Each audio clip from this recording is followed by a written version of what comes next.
ছোট্ট একটি দোয়া যদি কোনো ব্যক্তি প্রতিদিন ফজর এবং মাগরিবের নামাজের পরে ছোট্ট এই দোয়াটি পড়তে পারে, তাহলে আল্লাহ তাআলা ওই ব্যক্তিকে জাহান্নাম থেকে মুক্তি দিয়ে দিবেন। ছোট্ট দোয়া কিন্তু এর ফলাফল অনেক অনেক বেশি।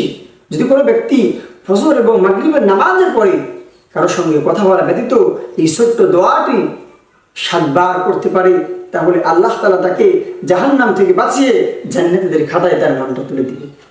দোয়াটি হলো, আল্লাহুম্মা আজিরনি মিনান নার, আল্লাহ তুমি আমাকে জাহান্নামের শাস্তি থেকে বাঁচাও। আল্লাহুম্মা হি আল্লাহ আজিরনি, আমাকে পরিত্রাণ দাও, মিনান নার, জাহান্নামের আগুন থেকে।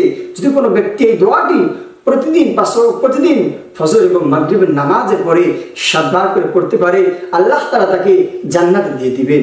আল্লাহুম্মা আজিরনি মিনান নার, আল্লাহুম্মা আজিরনি মিনান নার। আমরা প্রত্যেকে চেষ্টা করব এই দোয়াটি প্রতিদিন ফজর এবং মাগরিবের নামাজের পরে 7 বার পড়ার জন্য।